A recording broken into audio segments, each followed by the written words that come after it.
So I went to school for psychology, and my background is undergrad and grad school in psychology, and what I've been looking at all these years is what happens to the human body, and more importantly, what happens to the human brain when we get ourselves into a fear state. So I'm going to ask you to take a moment. You know, you're at 2 minutes right now. You know, the parachute's been checked. There's nothing to do.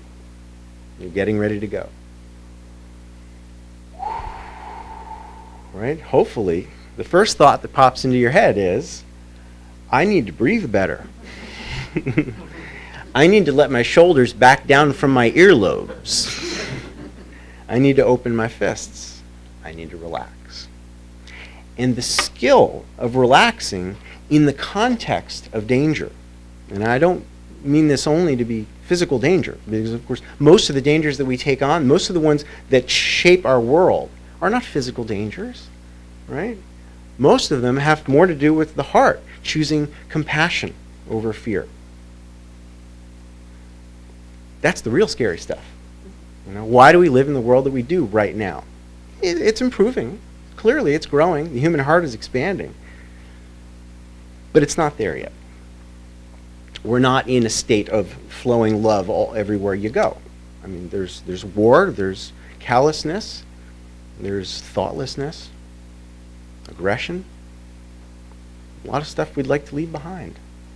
And it seems to me that if we look a little bit deeper into this emotional experience that is part of who we are, you know, we're going to have a better idea of how to handle it. So the first thing that I started looking at is when the human physiology gets geared up, gets prepared. That's really what's happening if you think about it. When we feel fear, there is energy building up inside the body. And let's face it, if you picture yourself in any number of possible circumstances where you'd feel fear, there's really just juice, energy.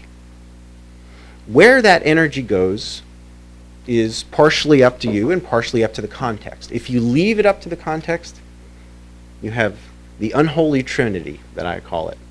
You have fight, aggression, attack, the emotion of anger.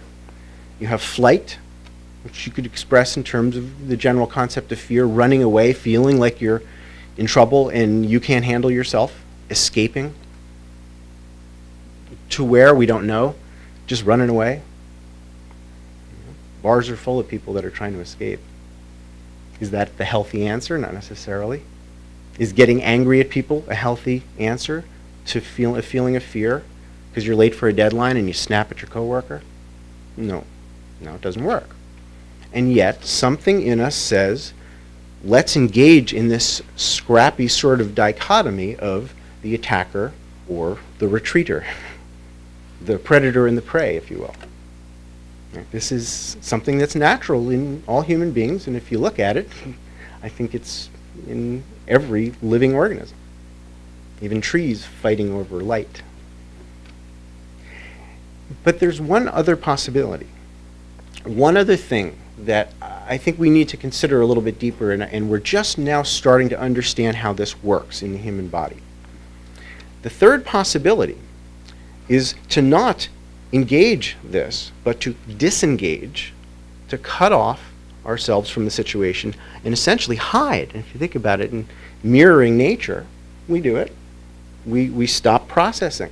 I don't want to think about money. I don't want to think about those bills. So what do? I put the newspaper on top of them. Now I feel better. I'm tuning out. I'm cutting myself off. In freezing in a higher realm of things, we see it in skydiving all the time. They neglect to pull the ripcords. I've pulled a lot of ripcords in my day that were not mine. I've given the pull signal to a lot of people who were just completely not present, disengaged. And I think, gosh, that's the one that comes up first. Most of the time when we're dealt with this huge wave of adrenaline, fear, that's where we tend to go, hiding from the danger. If I don't do anything, maybe the danger won't see me. Predator and prey relationship again, really. This is leftover stuff. But it seems to me, and I think everybody knows, we're capable of more. We have something much, much bigger in us. We have the capability of being creative. of compassionate action, of thoughts beyond just the selfish. Let's face it, fear is very selfish, self-protective, fighting for life. And I think if we're going to graduate as a species from where we were to where we're going, we have to take fear head on.